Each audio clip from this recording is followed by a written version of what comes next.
Assembleia de Deus, escritor e conferencista internacional. Vamos receber com muita alegria o pastor Josué Brandão, aplaudindo e glorificando bem forte o nome de Jesus.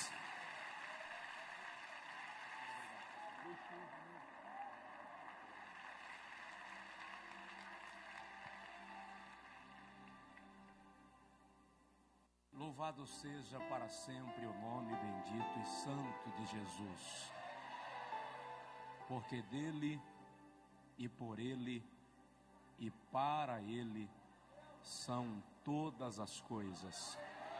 Glória, pois, a ele eternamente. Queridos, eu quero saudá-los com a graça e a paz do Senhor. Podem assentar-se, muito obrigado. Quero saudar fraternal e carinhosa, bem como calorosamente, pastor Jerônimo Onofre, presidente deste seminário, os pastores aqui presentes, das mais diversas regiões deste abençoado país. Quero saudar nesta noite, nesta manhã, os irmãos que estão nos telões, aí ao redor, nos 6 auditórios anexos, participando destas manhãs, tardes e noites de ministração da palavra de Deus. Quero nesta manhã apresentar o meu respeito aos mais diversos homens de Deus que já estiveram ministrando aqui ao longo deste seminário, desta conferência que começou no sábado. Foram muitos, e a cada um Deus usou segundo a sua misericórdia, segundo a disposição de cada coração.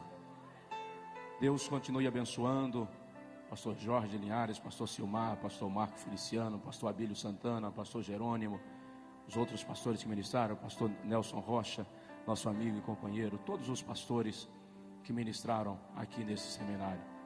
Mão de Deus continue estendida sobre cada um. Eu gostaria que os irmãos me permitissem apresentar uma pessoa que é muito especial, mesmo porque Deus confiou a esta pessoa a responsabilidade de me educar, de formar meu caráter e de me ensinar nos caminhos de Cristo. É o meu pai, pastor Gervásio, está aqui. Eu agradeço a Deus pela sua vida. Vem, Deus abençoe.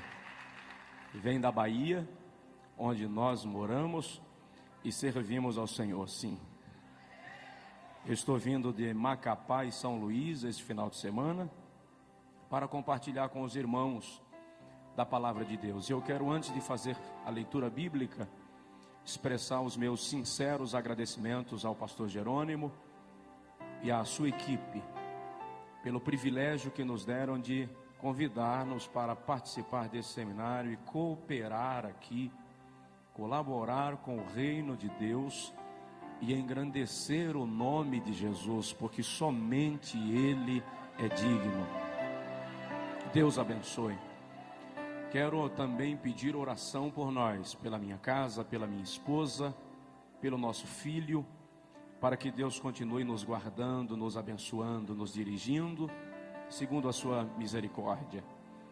Eu estava orando ali, pedindo a Deus socorro para hoje de manhã, e eu lembrei-me que há 3 anos atrás, nosso filho hoje tem 8 anos, há 3 anos atrás, portanto com 5 anos, eu estava viajando, ele tinha 5 anos, e a minha esposa entrou no quarto e flagrou meu filho orando, nosso filho orando, e ele disse, eu acho que ele queria dizer, Deus protege meu pai, guarda, alguma coisa desse tipo, mas me parece que ele não achou a palavra, e ele disse, Jesus, fica em cima do meu pai. E hoje de manhã eu estava orando aqui, e eu me flagrei dizendo, Jesus, fica em cima de mim. Portanto, queridos, nós queremos ser despidos de toda e qualquer vaidade nesta manhã. Eu quero ministrar nesta manhã na tua vida que todo pensamento será levado cativo a obediência de Cristo, porque Deus é digno de ser honrado nesta manhã. Amém. Deus abençoe cada pastor, em nome de Jesus, cada pastora e servos de Deus, do Deus Altíssimo. Antes de ministrar a palavra, eu queria dizer para os irmãos, depois da pregação eu acredito que nós não teremos ambiente para falar disso, então eu quero encerrar a mensagem assim, chorando e devolver o microfone. Por isso, queridos, do lado direito aqui estão os nossos materiais no estande aí exposto. E junto com os meus materiais estão os materiais do pastor Josué Gonçalves. O pastor Josué Gonçalves é um ministro que Deus levantou para abençoar a família no Brasil. E ele está aí lançando 2 livros, 129 sermões esboçados, que são de sua autoria para pastores, para pregadores, e 104 erros que um casal não pode cometer. São best-sellers no Brasil, que vão abençoar a sua vida. E do pastor Josué Brandão, tem aí o livro Jovens Bem-Sucedidos, estão aí. Nós temos 16 temas de mensagens em DVDs. E hoje a gente lançou uma promoção aí, uma promoção pentecostal. DVD custa R$25. Nós vamos vender hoje a R$12 um DVD. Se o irmão pegar de 2 acima, você vai pagar R$10 no DVD. E nós temos aí diversas mensagens em CDs também, que custa R$7 um, 2 por 10. São mais de 20 temas de pregações que o irmão pode adquirir. Nós temos aí inclusive mensagens ministradas lá no Congresso Nacional de líderes e esposas de pastores do Evangelho Quadrangular, que foi lá em Foz do Iguaçu, no mês de novembro do ano passado, e nós estivemos compartilhando com as nossas distintas irmãs lá, e eu acredito que vai abençoar a sua vida. Na saída, no estande aqui da direita, vão poder adquirir. Eu lhe convidaria para ficar em pé outra vez, por favor. Abra comigo a sua Bíblia, por gentileza, no profeta Ezequiel, capítulo de número 22. Profeta Ezequiel, capítulo 22, versículo... Pastor Alex, por favor, pastor. Ezequiel capítulo 22, versículo 30. Aí nos telões, diante dos telões, abra conosco também a sua Bíblia, por favor. Diz assim, Ezequiel 22, 30. E busquei entre eles um homem que tapasse o muro e se colocasse na brecha perante mim, por esta terra, para que eu não a destruísse, mas a ninguém achei. E busquei dentre eles um homem que tapasse o muro e se colocasse na brecha perante mim, por esta terra, para que eu não a destruísse, mas a ninguém achei. O tema deste congresso diz: produzindo por 1000 homens. Diz aí para o irmão do seu lado: você vai sair daqui para multiplicar. Levante a sua mão comigo assim, por favor, e diga comigo: Senhor Deus, eu quero que a tua palavra seja profecia para a minha vida, e eu te darei a honra e a glória para sempre. Amém. Antes de sentar, dá uma cotoveladinha no vizinho e diz para ele: dar glória a Deus aqui é de graça.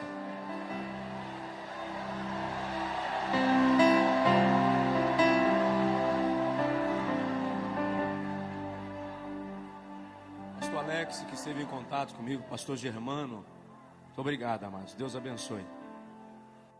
ali. Obrigado. Eu gostaria de, nesta manhã,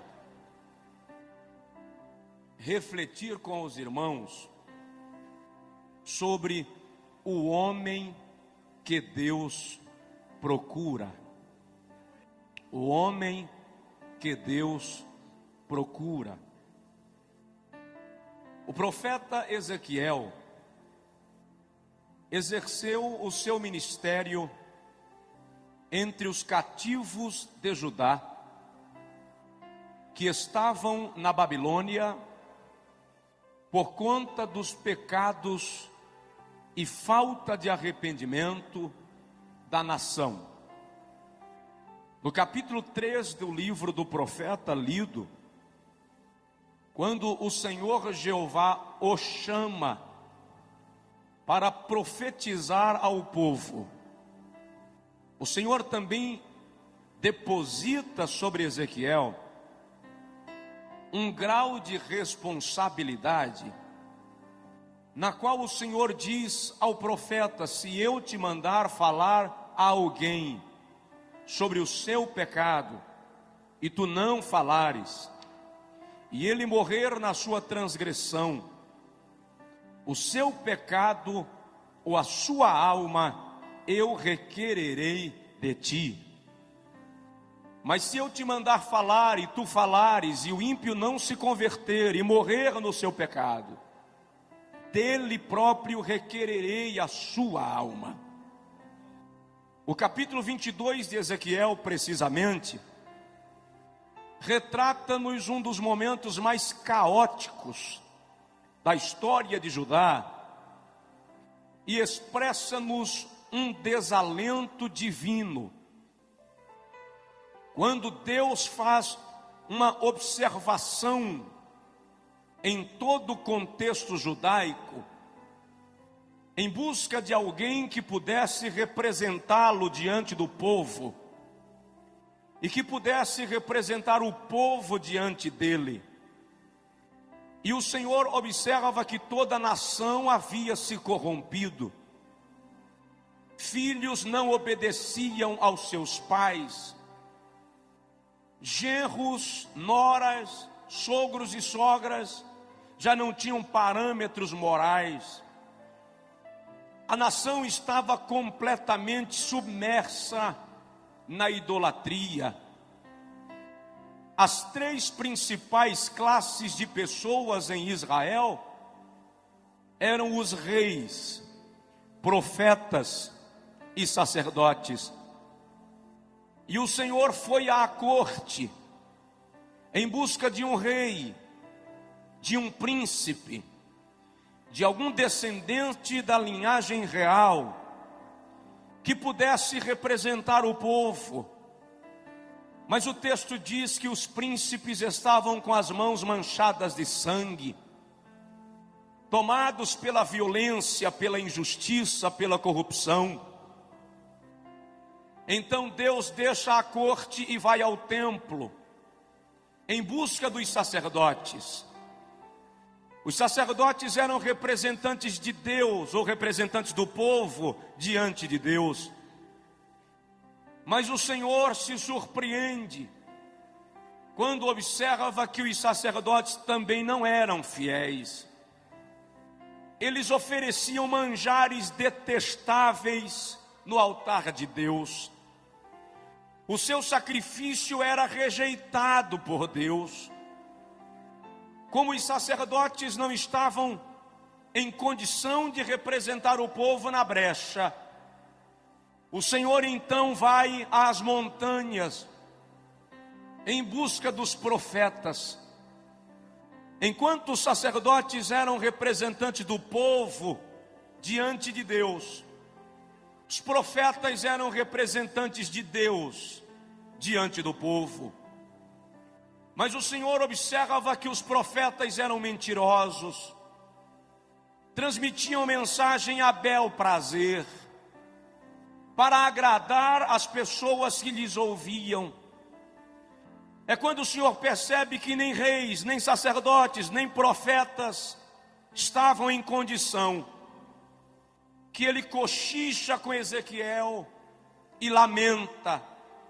E diz: eu busquei entre eles um homem que tapasse o muro e estivesse na brecha perante mim por esta terra, para que eu não a destruísse, mas a ninguém achei. É uma tragédia quando o pecado, a corrupção, consegue se estabelecer no meio do povo de Deus, de tal forma que o Senhor não encontra ninguém capaz de interceder, de liderar um movimento de arrependimento e conversão, de conduzir o povo de volta ao avivamento. A igreja moderna está tendendo, está caminhando num rumo de secularismo, num rumo de vaidade e de pecado tão perigoso, que nós estamos começando a nos silenciar como aqueles homens de Judá. Só há uma diferença, é que naqueles dias o Espírito Santo não morava neles, o Espírito Santo vinha sobre eles e depois voltava. Hoje, porém, na dispensação da graça, o Espírito Santo está em nós. Outro dia eu ouvi um pregador dizer que se faltarem homens, Deus vai usar jumenta. Eu disse para ele: no Brasil jumenta não fala, porque Deus tem homens e mulheres comprometidos com Ele para profetizar a sua palavra. Quando Golias desafiou a Israel para pelejar, em 1 Samuel capítulo 17, Golias disse: se houver em Israel um homem capaz de lutar comigo e vencer, eu e os filisteus seremos vossos escravos. Golias não estava desafiando uma nação, ele estava querendo um homem. Quando Charles Spurgeon pregava em Chicago, ele disse: o mundo ainda não viu o que Deus pode fazer por meio de um homem que entregar-se nas suas mãos sem reservas.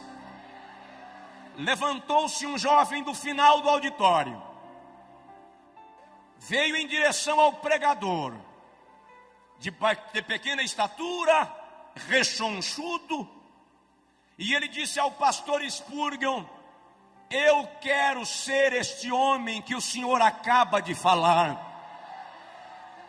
Spurgeon orou por ele.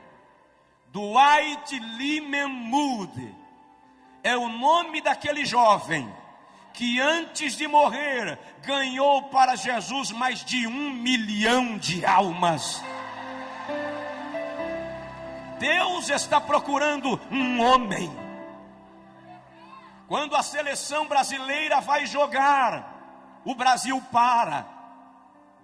Se for final de Copa, as fábricas fecham mais cedo.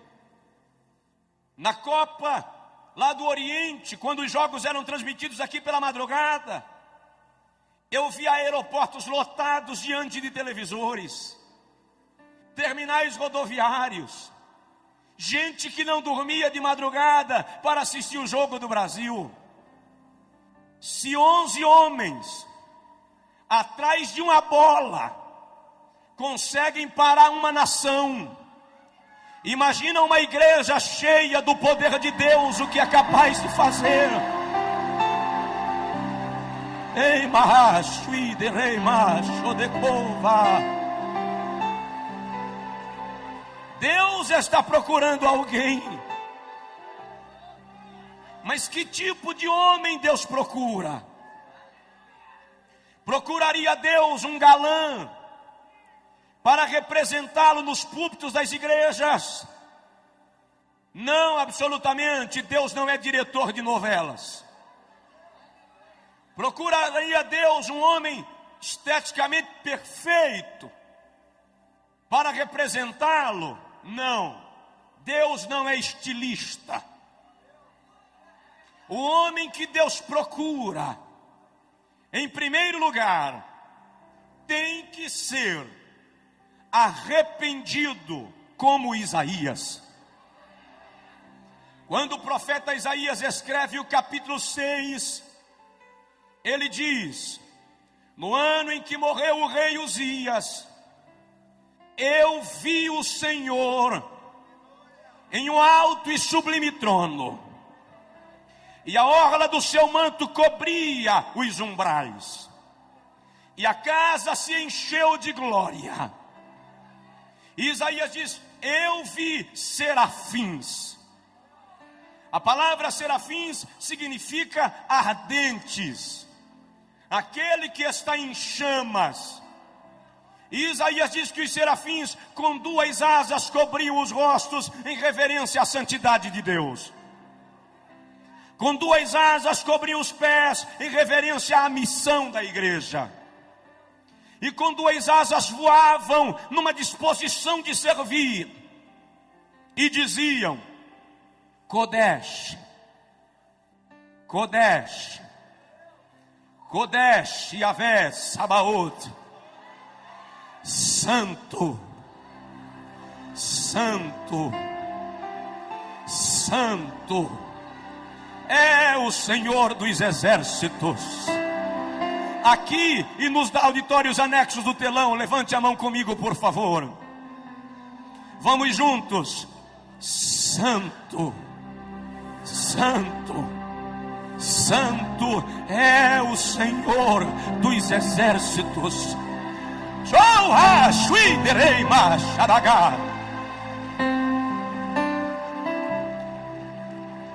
Quando Isaías viu aquilo, ele caiu e disse: ai de mim, que vou perecendo, porque eu sou um homem de lábios impuros, e habito no meio de um povo de impuros lábios, e os meus olhos viram o Rei, o Senhor dos exércitos.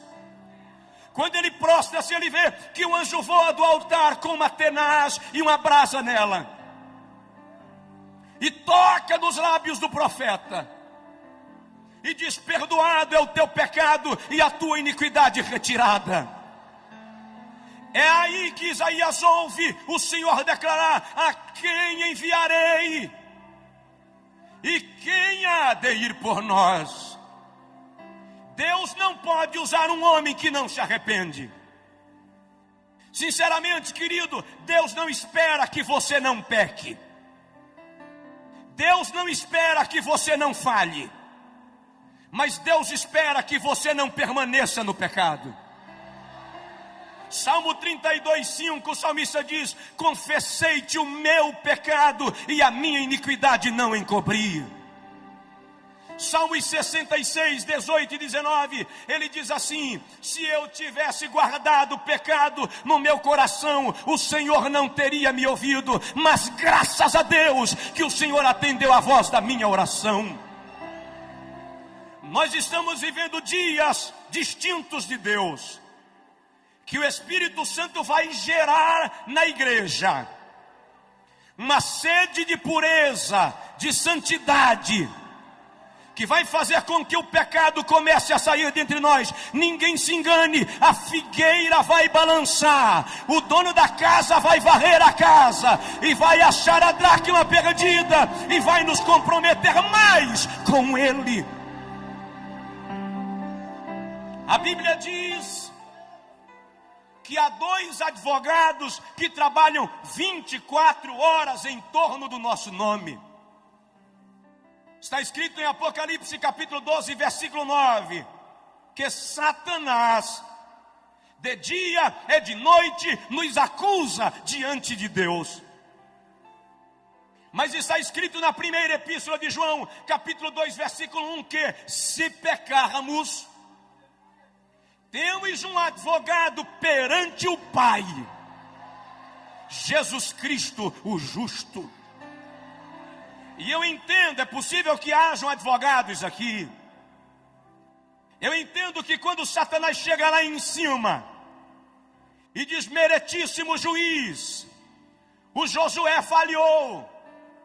Olha, aquele homem lá que pastoreia, aquela pastora, aquele jovem, ele infringiu tua lei, é réu de juízo.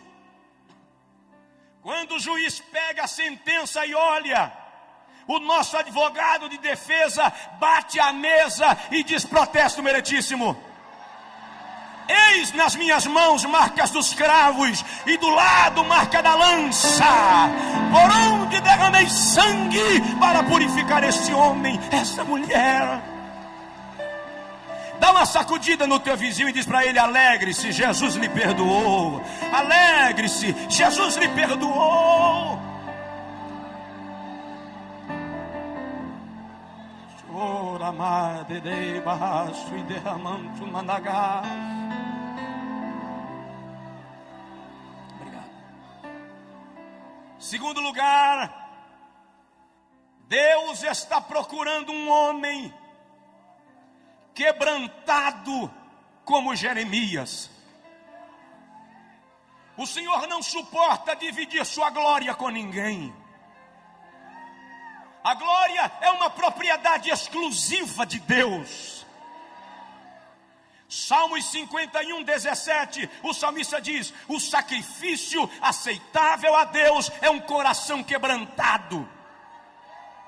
E a um coração quebrantado e contrito tu não desprezarás, ó Deus. O vocábulo quebrantado ali vem do hebraico dakar e significa esmiuçar, fazer virar pó, anular. É o homem descer do pedestal, perder a pose, deixar de ser centro e se render à plenitude de Deus. Eu ouvi um dia um pregador dizer: levei Jeová no canto da parede. Quando ele terminou de pregar, eu falei com ele: você levou uma aranha. Jeová não vai ao canto da parede. Não vai. A Bíblia diz no Salmo 148 que ele chama as estrelas pelos nomes. A Bíblia diz em Isaías 40 que ele pesa os montes em balança penduradas em seu dedo. A Bíblia diz em Naum que as nuvens são a poeira dos seus pés. Em Jó 39, 27 ele diz assim: Jó, eu chamo os raios pelos nomes. Eles se apresentam a mim e dizem-me: eis-nos aqui. Quem sou eu para levar no canto da parede quem chama raio pelo nome, irmão? Nós temos aqui fazer como Jeremias. No capítulo 9, versículo 1, ele diz: quiçá, quem dera, minha cabeça se transformasse em águas, e os meus olhos em fonte de lágrimas, e eu choraria de dia e de noite os mortos da filha do meu povo. Deus está em busca de alguém que chore. Deus está em busca de alguém que derrame lágrimas. Só levamos o lenço para a igreja quando estamos gripados hoje em dia. Mas a vontade de Deus é que nos ajoelhemos para chorar na sua presença. Em Ezequiel capítulo 9, Ezequiel teve uma visão. Ele viu homens armados entrando em Jerusalém. E Ezequiel ouviu quando o Senhor disse aos homens armados: matem homens e mulheres, velhos e crianças, não poupem ninguém. E enquanto os homens entravam em Jerusalém, Ezequiel viu alguém aparecer com um tintureiro na mão. E Ezequiel ouviu quando o Senhor disse aos homens armados: parem, esperem, até que sejam marcados com tinta aqueles que ainda choram no meu altar, depois matai o resto. Deus quer alguém que chore na sua presença, alguém que derrame a alma, alguém que perca o sono de madrugada para chorar por alguma causa. Deus está querendo alguém que mais do que fazer graça, se quebrante perante Ele, que mais do que falar de si próprio, experimente seu poder. Você pode não ser um grande pregador, você pode não ser conhecido nem na tua igreja, mas se você chora, Deus conhece você, e isso é o que importa. Oh, aleluia! Está na hora de chorar. Diz aí para o irmão do seu lado: Deus está procurando quem chora.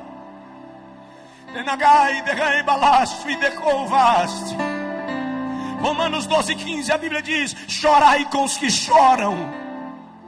Quantas vezes você está em casa e alguém precisa de oração e Deus quer você para orar? Minha esposa estava grávida, 8 meses de gestação. Na madrugada de 23 de agosto, ela acordou sentindo dores de parto. Eu levei-a ao hospital da pequena cidade onde morávamos na época, em 96. Quando eu cheguei lá, a chefe de enfermagem disse: pastor, tira ela daqui, leva para outra cidade vizinha, Jacobina, porque aqui não resolve. Quando eu cheguei lá, a médica que havia acompanhado o período pré-natal me disse: tem que interná-la agora. Enquanto eu preenchia a ficha de internamento, a bolsa do líquido amniótico rompeu. A hemorragia começou. Em menos de 30 minutos a médica me disse: eu preciso fazer um parto cesáreo para salvar a mãe, porque a criança já morreu. Não tem mais chance. Eu fiquei atônito. E ela disse para mim: você demorou a responder, já pensou na possibilidade de ficar viúvo? Eu disse para ela, com 22 anos, não. Fui para o carro que eu estava, ajoelhei no lastro e comecei a chorar. Enquanto eu chorava, eu disse a Deus: é a esposa e o filho, eu não aguento. De repente eu parei e disse para mim mesmo: eu não posso chorar agora, eu tenho que resolver. E eu voltei e disse à médica: faz o parto, mas faça o possível. É a esposa e o filho, é o fígado e o coração. Eu não tenho 2 de cada, só tenho um. 11h30, minha esposa entrou no centro cirúrgico e eu não podia orar. Eu media os corredores da clínica, mas a 200 quilômetros, Deus levantou uma irmã que preparava o almoço e disse para ela: Deusa, deixa o almoço queimar e vai orar por Josué, porque grande é a luta. Eu disse para ela, depois que ela desobedeceu, Deus mandou ela deixar o almoço queimar, e ela desligou o fogo. Mas ela foi orar, e enquanto ela clamava, orava, o Senhor disse: clama, porque grande é a angústia. 2h25 da tarde, o Senhor falou com a irmã Deusa: levante, que eu já fiz o milagre. 2h30, o pediatra saiu do centro cirúrgico e ele não falava, ele gritava, ele dizia assim: Deus está nesse lugar, Deus fez um milagre, Deus fez um milagre. Eu perguntei: doutor, como é que está minha esposa? Ele me segurou e disse: eu estou te dizendo que Deus fez um milagre, a tua esposa está bem e o teu filho fora de perigo, porque Deus é fiel. Chora. Anteontem em São Luís, uma irmã me disse: pastor, já pensei 2 vezes em largar meu marido. Eu disse: não larga não. Ela disse: por que vocês só dizem não larga não? Eu falei com ela: porque chorar resolve. Chora na presença de Deus. Terceiro lugar, Deus está procurando um homem obediente como Abraão. Gênesis capítulo 12, versículo 1. O Senhor aparece a Abraão, e diz: sai-te da tua terra da casa do teu pai, do meio da tua parentela, para a terra que eu haverei de te mostrar. E eu engrandecerei o teu nome, e te abençoarei, e tu serás uma bênção. E abençoarei os que te abençoarem, e amaldiçoarei aos que te amaldiçoarem. E em ti serão benditas todas as famílias da terra. Gênesis 12 diz: partiu, pois, Abrão conforme o Senhor lhe ordenara. Quer saber de uma coisa? O grande problema da religiosidade é que ela está formando crentes de sacrifícios e não crentes de obediência. Por qualquer problema, eu quero pagar o preço. Eu faço uma corrente de 7 semanas. Eu faço 7 vigílias. Por qualquer coisa, eu faço uma campanha de jejum. Não pelo prazer, pelo sacrifício. E depois tem irmão que diz assim: eu recebi porque paguei o preço. Se fosse para eu pagar o preço, o Calvário não existiria. Quem pagou o preço foi Jesus. Tu recebes pela graça. Eu não estou dizendo para você não jejuar, não. Jejue. Faça campanhas de oração, faça corrente, não tem problema. Mas não faça pelo sacrifício, faça pelo prazer de estar na presença de Deus. Faça pelo prazer de se comungar com Deus. O outro problema hoje é que muita gente que quer obedecer a Deus está querendo garantias palpáveis, está querendo saber qual vai ser o retorno. E nesta noite eu quero lhe dizer, desta manhã, que Deus não dá garantias palpáveis a ninguém. Obedecer a Deus é questão de fé. Se você crê nele, ele cuida de você. Dá uma olhadinha no teu vizinho e diz para ele: obedeça. Irmão, se Deus lhe mandar sentar, nem olhe se tem cadeira, sente. Se Deus lhe mandar ir, vá, porque Ele vai contigo. Homens obedientes como Abraão. Em quarto lugar, Deus está procurando homens, além de arrependidos como Isaías, quebrantados como Jeremias, obedientes como Abraão. Ele está procurando homens restaurados como Pedro. Não funciona, querido, maquiar a vida espiritual e se apresentar como se fosse teatro. A vida cristã não pode ser movida de atrizismo, de representação, de hipocrisia. A vida cristã não pode ser como carro velho, enferrujado, de pneu liso, motor batido, que você reforma a chaparia, pinta o carro, coloca pneu novo e deixa o motor queimando óleo. Eu posso até enganar você com a minha aparência, mas eu não poderei enganar aquele que conhece e sonda os corações dos homens.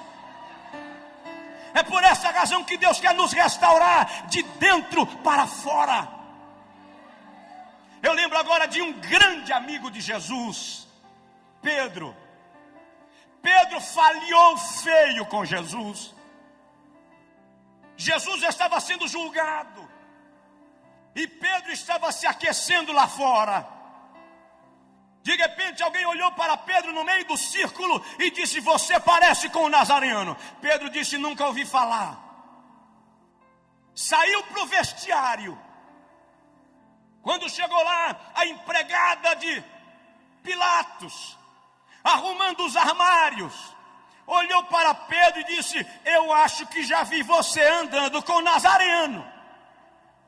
A Bíblia diz, Lucas diz, que Pedro saiu resmungando, reclamando. Eu imagino Pedro nervoso, dando tapa na parede. Enquanto ele passou reclamando, alguém disse: a tua fala te condena. Crente até nervoso parece crente. Lucas diz que quando Pedro negou a terceira vez, só Lucas dá esse detalhe, ele diz que Jesus olhou para Pedro. Jesus não disse nada, apenas olhou para Pedro. O olhar de Jesus arrebentou Pedro. E Pedro foi chorar amargamente. Andei com ele 3 anos e o neguei. Eu caminhei sobre as águas. Fui eu quem tirei a moeda da boca do peixe. Como é que eu posso ter negado? E Pedro chora. Mas Jesus ressuscitou. Ele não ficou no túmulo. Quando Jesus ressuscita, Marcos 16, as mulheres vêm, voltam correndo com a notícia, e Maria Madalena fica lá. De repente aparece o mestre e diz Maria, e ela diz Rabi, Rabone, Raboni, mestre, meu mestre, meu bom mestre. E Jesus diz, não me toca Maria, vai para lá e diz aos meus discípulos e a Pedro, que eu vou para a Galileia. Por que Jesus disse e a Pedro? Por que não e a João, que ficou ao pé da cruz até a última hora? Porque Jesus sabia que Pedro não teria coragem de encará-lo. E eu imagino Maria chegar na reunião dos 12 e dizer, olha, eu vi o mestre. Ele me disse que é para a gente ir para a Galileia, que lá ele vai conversar com a gente. E você, irmão Pedro? Sim, irmã Maria, Jesus disse que você não pode faltar lá.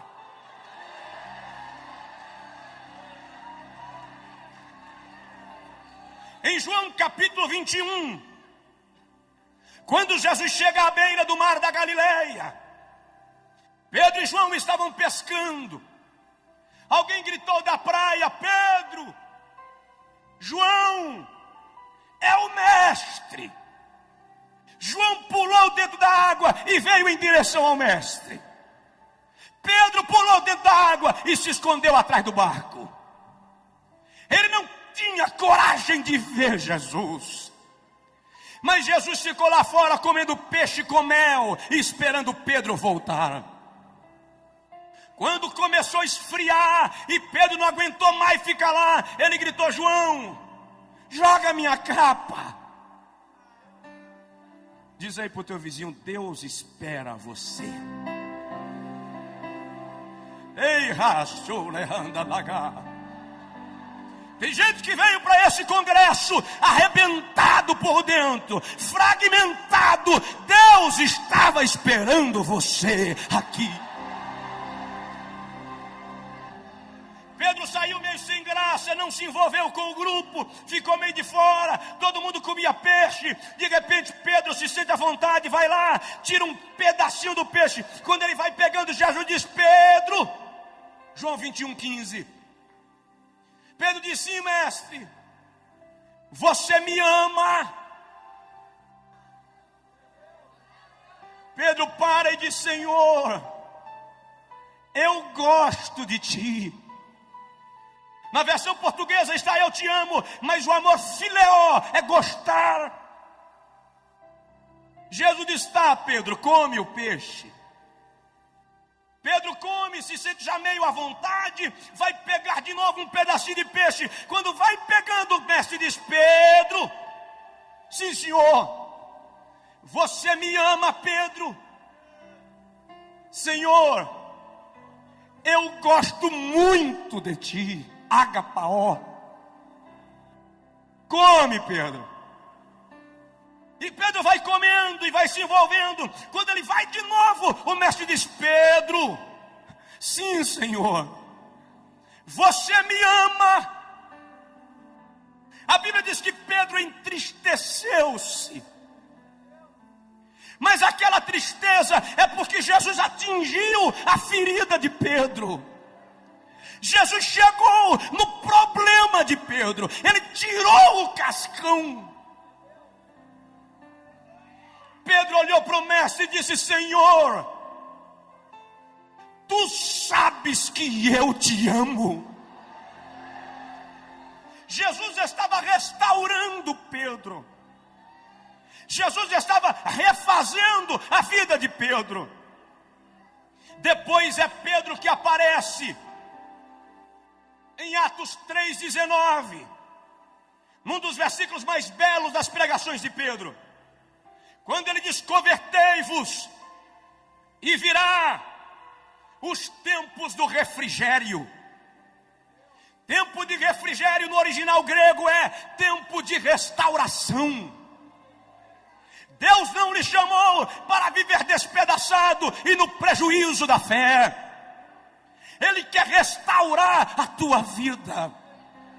Deus quer restaurar as tuas emoções, curar a tua alma. Esposa, tu que viestes ferida e Satanás te convenceu que os homens são todos iguais, ninguém presta. Eu vim te dizer nesta manhã que o Espírito de Deus quer curar o teu coração. Ele quer te fazer voltar para casa abençoada. Levante a sua mão assim comigo, por favor, aqui nos telões, e diga comigo: Senhor Jesus, eu quero ser um instrumento de restauração. Se for possível, coloque a mão no ombro do irmão do seu lado, ou pegue na mão dele e dê uma palavra profética de vitória, de restauração, de milagre na vida dessa pessoa, porque tu não vais sair daqui do jeito que viestes. É tempo de restauração. Deus está procurando homens restaurados. Deus está querendo mudar você. Oh, rai de coi de racho e derramandagare bagai. Deus vai restaurar teu lar, restaurar tua família, restaurar a tua vida, quebrar as barreiras. Eu lembro agora de Jó, de como Satanás arrebentou com a vida de Jó. A Bíblia diz que as jumentas foram queimadas, as ovelhas foram queimadas, os jumentos foram levados pelos caldeus, os camelos pelos sabeus. Jó ouviu e não tem problema. Enquanto morre vaca, você recupera. Enquanto morre jumento, você recupera. Mas de repente alguém chega e diz: Jó, os teus filhos. Jó pergunta: o que tem os meus filhos? Satanás mexeu na vida de Jó onde não podia mexer, nos filhos. Olha Jó, eles estavam na casa do irmão mais velho. Veio um redemoinho com um terremoto e derrubou a casa. Os teus filhos morreram. Até ali Jó aguentou. Mas quando disseram: teus filhos morreram, não deu mais. Coração de pai e mãe não aguenta isso, irmãos. O texto da língua portuguesa diz que Jó prostrou-se a adorar, e adorou. Mas não é só isso. O texto original é o seguinte: quando disseram teus filhos morreram, Jó caiu. Não é que ele prostrou-se para adorar, não. É que as pernas não se firmaram, não deu para ficar em pé. Ele desmaia. Quando Jó desmaia e alguém tenta reanimá-lo, Jó abre os olhos e diz: o Senhor me deu, o Senhor me tomou, louvado seja o nome do Senhor.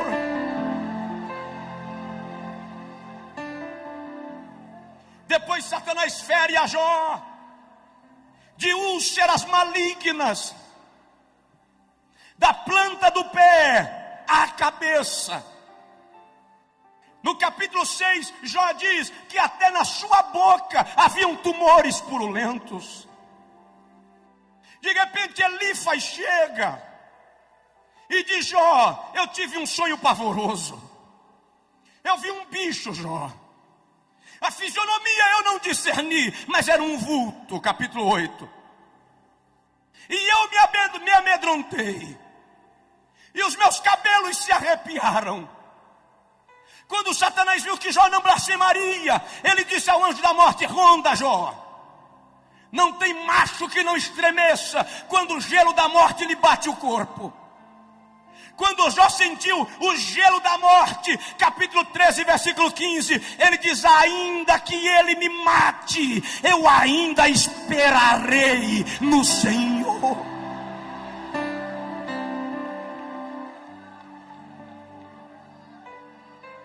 Os amigos de Jó chegaram e disseram: Jó, você pecou.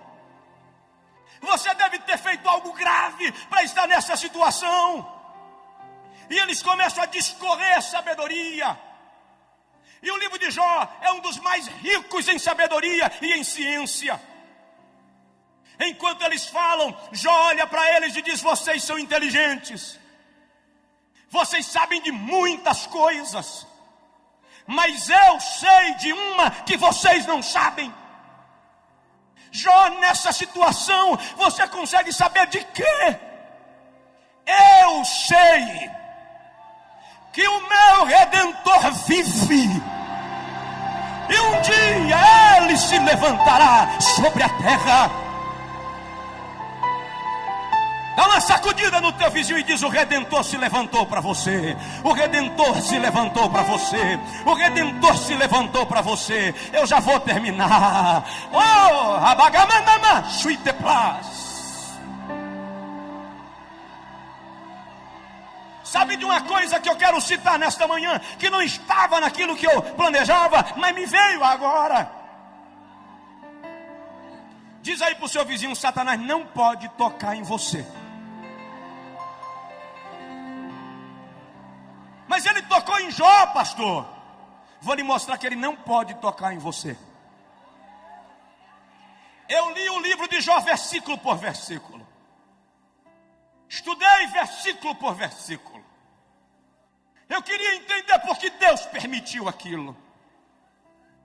Eu observei, por exemplo, que por 33 vezes Jó pergunta a Deus por quê.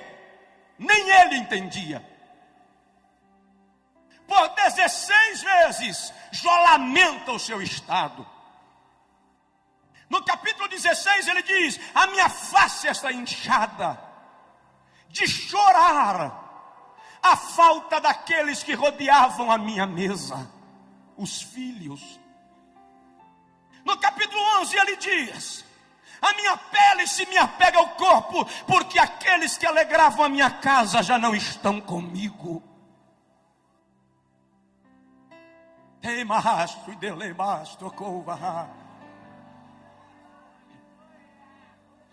Mas no livro de Jó só tem uma reclamação. Está no capítulo 9, versículo 33. Quando Jó diz: se eu tivesse um árbitro, se eu tivesse um intercessor, se eu tivesse um sacerdote que julgasse a minha causa diante do Todo-Poderoso, eu não estaria assim. Jó sentiu falta de quem? De Jesus. Jó sentiu falta de Jesus. Em Lucas 22, 31, Jesus chega para Pedro e diz: Pedro, Satanás pediu ao Pai para te peneirar como trigo. Como se dissesse: Satanás quis fazer com você o que fez com Jó. Mas eu roguei ao Pai por ti, para que a tua fé não desfaleça. Quer saber de uma coisa, pastores? Quando Satanás chega lá em cima e diz: Jeová, eu quero dar uma sacudida no pastor Jerônimo, eu quero dar uma balançada no Josué, eu quero pegar aquela pastora e passar rasteira nela, Jesus atravessa na frente e diz: Pai, ele não, Pai, ela não, porque são meus e eu tenho compromisso com eles. Fica de pé, por favor, em nome de Jesus. Lei, Pai, derramai, decova, xaragalabagobecachude plas. Dá um abraço no teu vizinho, se possível, um aperto de mão, e diz para ele: Satanás não vai tocar em você. Satanás não vai tocar em você. Satanás não vai tocar em você. Oh, rei, beguei, nos telões, nos auditórios anexos, é tempo de restauração, é tempo de vitória.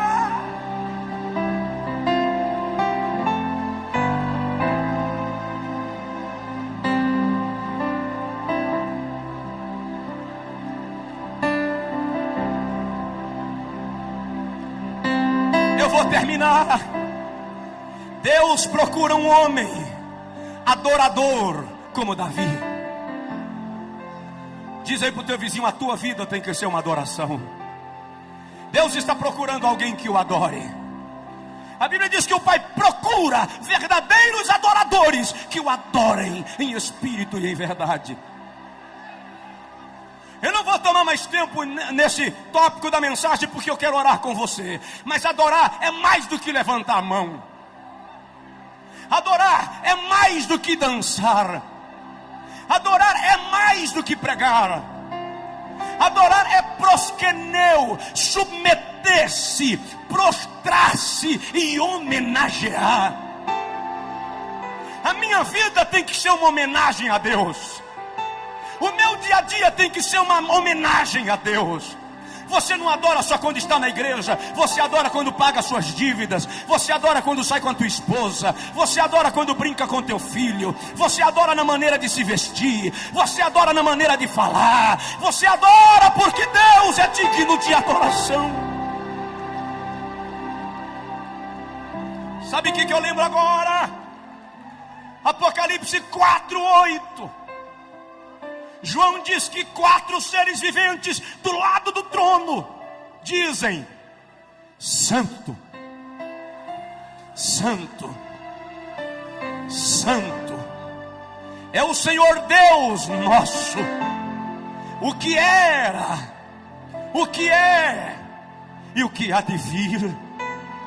Quando eles terminam, a Bíblia diz que os 24 anciãos lançam suas coroas diante do trono e dizem: digno de receber honra, glória, louvor pelos séculos dos séculos.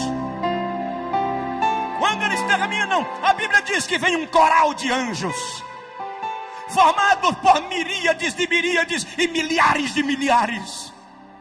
E eles tomam as suas harpas e começam a dizer: digno é o Cordeiro de receber a honra e a glória e a majestade pelos séculos dos séculos. De repente João presencia o maior coral da história. Ele diz: toda criatura no céu e na terra e debaixo da terra começa a cantar e dizer: ao que está sentado no trono e ao Cordeiro seja o louvor e a honra e a glória pelos séculos dos séculos.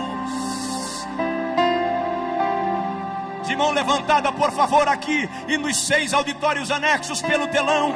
Meu Pai, em nome de Jesus, eu quero te pedir agora a evidência da palavra que preguei. Preguei a tua palavra, Senhor, e eu quero a evidência dela nesse lugar, nesse auditório e nos 6 auditórios anexos. Eu peço agora um manto da tua plenitude estendido aqui. Eu quero crentes sendo curados, sendo batizados, sendo restaurados, sendo completamente abençoados. Eu vou contar até 3 e Deus vai mandar um vento da plenitude. O ruach de Deus vai soprar aqui. Em nome do Pai. 2, em nome do Filho. 3, em nome do Espírito Santo. Receba agora uma descarga do poder de Deus.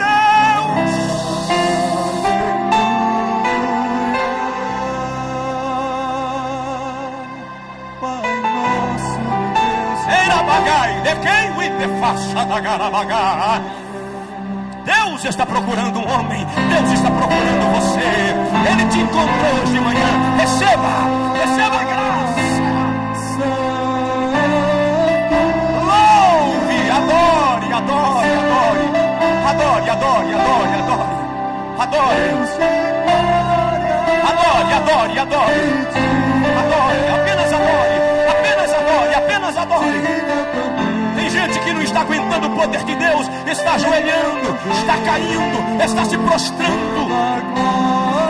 Lá nos auditórios anexos, pelo telão, receba a plenitude do Espírito de Deus na sua vida. Receba o Espírito de Deus enchendo sua vida.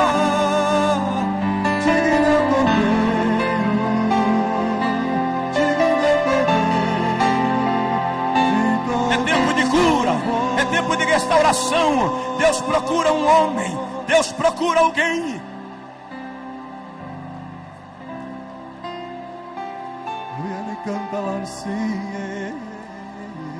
Quem pode, cante, toda a igreja. Aleluia. Todo auditório aqui e nos anexos, comece a exaltar.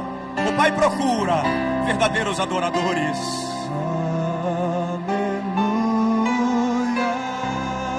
Santo és tu, Pai nosso em Deus e poder. aleluia, toda a igreja num grande coral. Aleluia. Santo, Santo. recebe, Pai. Santo.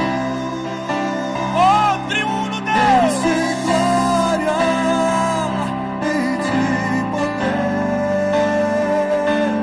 Digno é o Cordeiro. Ei, Mahasmi. Digno é o Cordeiro. Toda a glória. Adore, adore, adore, adore. Lá em cima, adore. Aqui, no auditório, nos anexos, pelos telões, aqui na plataforma. Adore, Ele é digno, Ele é digno, Ele é digno.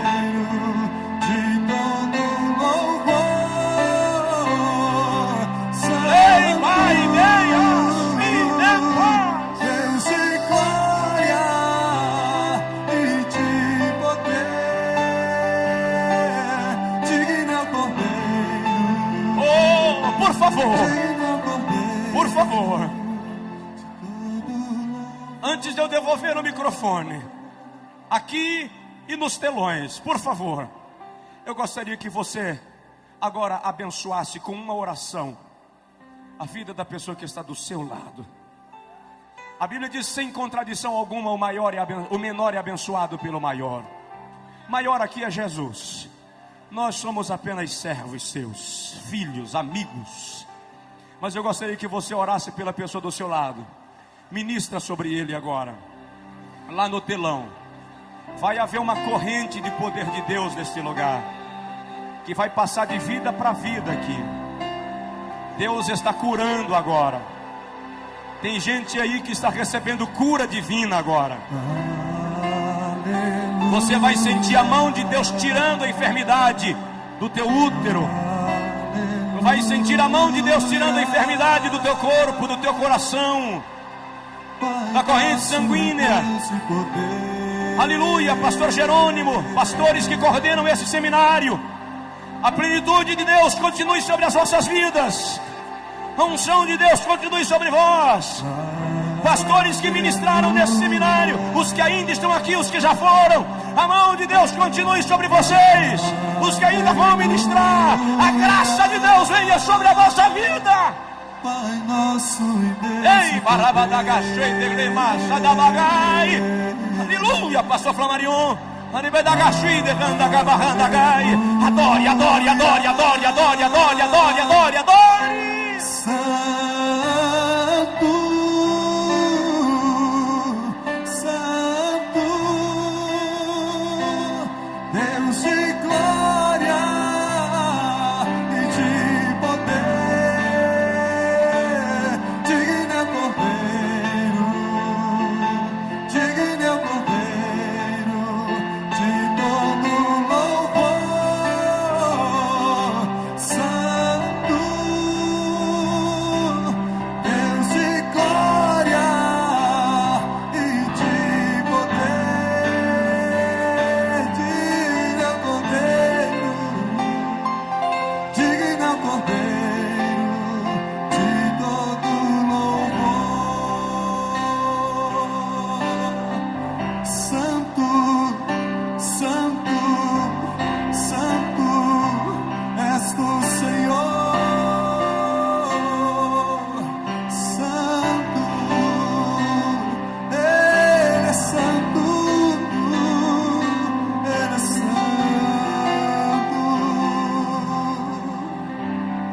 maravilhoso.